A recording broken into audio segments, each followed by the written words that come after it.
Hey everybody, welcome back. It's Jordan here. Today we're going to be finishing the Lego Double Disney Castle. So yeah, we take two sets here and just doubled it up, right? Pretty much built a mirror of it and it's looking pretty incredible. The base is pretty much done other than the details in the interior. We've got to add some nice Disney Easter eggs inside there. And today we're going to be working on that, and also we're going to be working on completing the upper portion of the castle. So there's some flowers now on either side. Also, there's 4 suits of armor. You can see them on either side of the entrance and exit. And then on this side over here, there's a grandfather clock.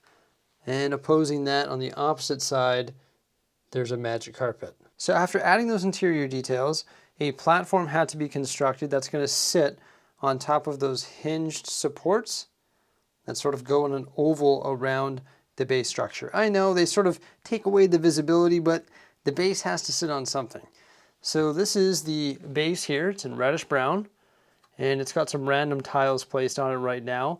That's not quite complete yet. These tiles might get replaced with some jumpers, and there might be more tiles added, and the pattern of them might change. But I've been working for 12 hours now on this castle, and I actually got to get ready for Brick Roll Chicago tomorrow, so I'm not going to have a chance to do it tomorrow.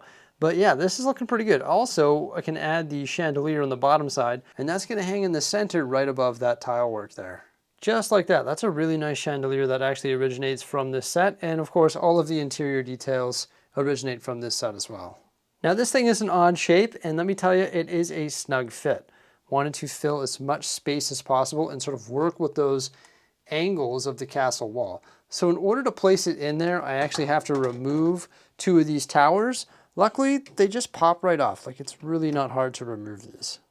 And that fits in there pretty much perfectly. Granted, there is a spot right here that you can reach in and pop it off of the 4 studs that are holding it in place. Now, as I mentioned, these towers do come off quite easily, specifically this one and this one.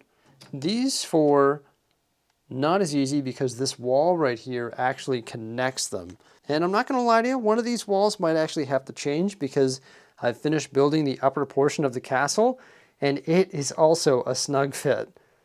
Now this thing has been built, destroyed, repeated plenty of times, and it was Operation Frankenstein. It was absolutely insane. This was actually harder to create than that. The other day when I finished building that, I said, this is going to be the easy part. False. This was the hard part. But it is pretty cool. So this is like essentially what the original one looked like. However, right here on this balcony, there was a little bit of a slope right there, and that actually encased Cinderella's slippers, which are encased in this little window element. So I threw those in there to keep them there. Now, essentially, the entire thing has doubled in depth, other than the big tower. The big tower was just completed. The back of it used to be open, and now it's complete. And that can actually very easily be removed. And in fact, there's lots of different ways to take this entire Disney castle apart. So the tower is essentially the same as the instructions. However, it is mirrored, so it now has a closed back. With that said, the magic mirror is hidden inside. Nobody should have that anyway, right? Okay, so the mirror on the wall, no, you can't grant any wishes or anything like that because it's buried inside there. However, there is 2 firework cannons on the base of this tower, and this awesome detail was carried on around the entire tower. And this was really easy to do. It used to just have like these pillars that came off, but rather we just switched them up with these corner ones and we're able to just duplicate this, and that was by far the easiest thing of this project. So it is very thick now, the Disney Castle. Like, it is actually ridiculous. You can see it's got a completed back, and this roof up here has become one big pyramid. It used to have like a flat back, but I was able to find all the parts necessary to create one large pyramid and sort of complete that roof. Also, I replicated these windows on this side over here, and this tower on this side, and also this tower on this side, and this balcony here is an addition, and essentially this whole backside right here with this tower with the matching sort of spire at the top is all brand new and custom as well. There were some part constraints involved, like it was actually crazy how many parts this took. I was using some parts from my own inventory, that being some 1x4 masonry bricks, also some more of these like modified corner bricks. As you can see, I ran out on this tower there. I had to use some of the macaroni bricks that I found on the pab wall. But yeah, it's pretty cool, hey? Like it's a completed Disney castle now. And like I said, it's actually modular, so you can take it apart. And it's fairly easy to do. So the first thing you have to do is remove this tower. I am scared of doing this with one hand, so just give me 1 second. Yeah, so that's fairly simple to remove. It's only held in spot by 6 of the 2x2 jumpers. All of this fence work and this amazing angle work here is from the original set. But this back portion right here, you can see there's a pretty thick white panel there. Unfortunately, I didn't have like enough parts to make that thinner. And what I could have done is swapped up the tiles and the jumpers that are holding it in spot to tan.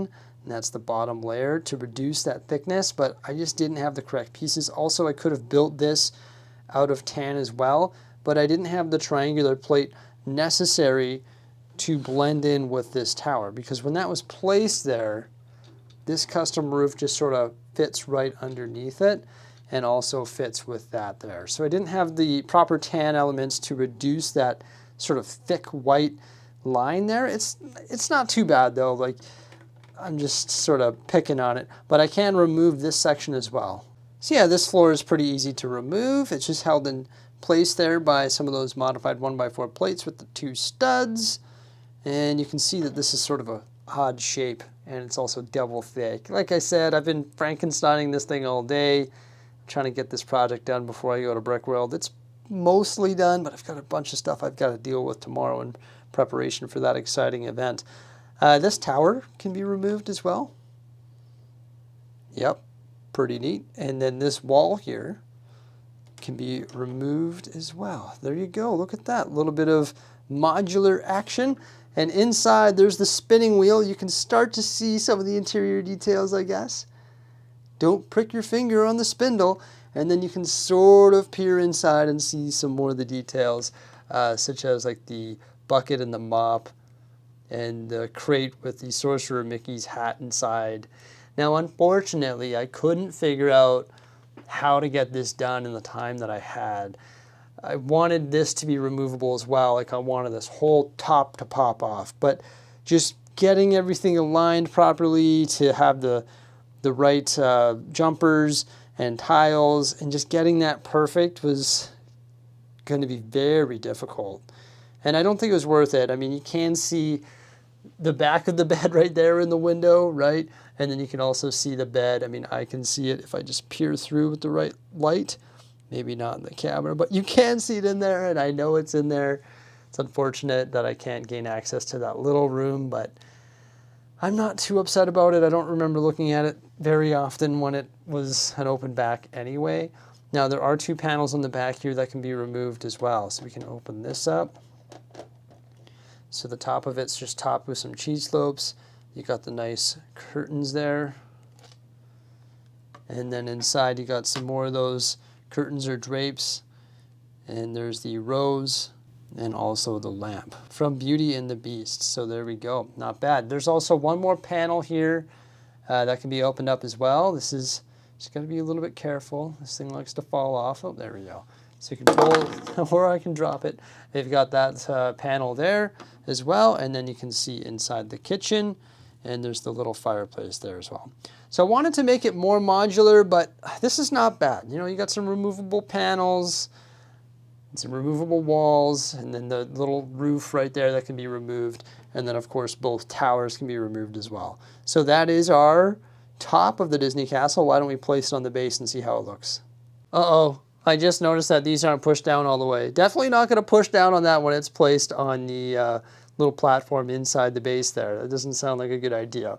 But look at how big that thing is. That's the center of the table so I can walk around it, because I definitely don't want to put that whole thing on my little turntable. That might end up pretty bad. But it's just a monster, right? Like, it's huge. Just complete. And you can tell that this is the back here because there's the shorter stairs and also the smaller tower. So the bigger tower is the front of it. Pretty crazy, hey? There are some things that need to be changed. I just don't think I have it in me tonight. So like I mentioned, it is a perfect fit inside the structure.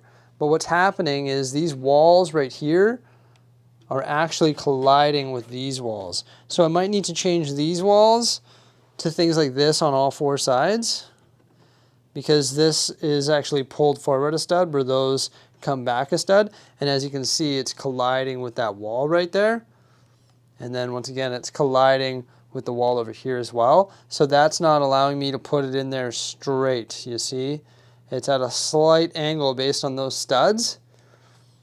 So I'm gonna have to change not only that wall, but I have to change the tower because it's actually built into the tower. So it involves me sort of like dissecting these towers, replacing a bunch of parts, rebuilding these walls, and then this thing won't be at that slight angle. You can sort of see that it's at that slight angle. It's really bothering me, but it can't move in there. It's sort of in a fixed position right now. So I've got to do some surgery once again and Frankenstein some towers and fix up those walls in order to make that happen.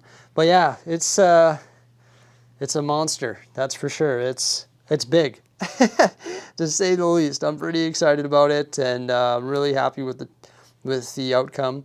There's just a few things that need to be adjusted in order for it to be classified perfect, and in order for it to be placed in the Lego City. I just don't think I want to haul it over there right now, so we'll do that in a future update as well. Just wanted to share the finished product with you. Well, nearly finished product of the Disney Castle. Let me know what you think of it by commenting below, and thank you so much for coming on by. I hope you enjoyed this little two-part video series of me building this absolute beast of a Disney Castle.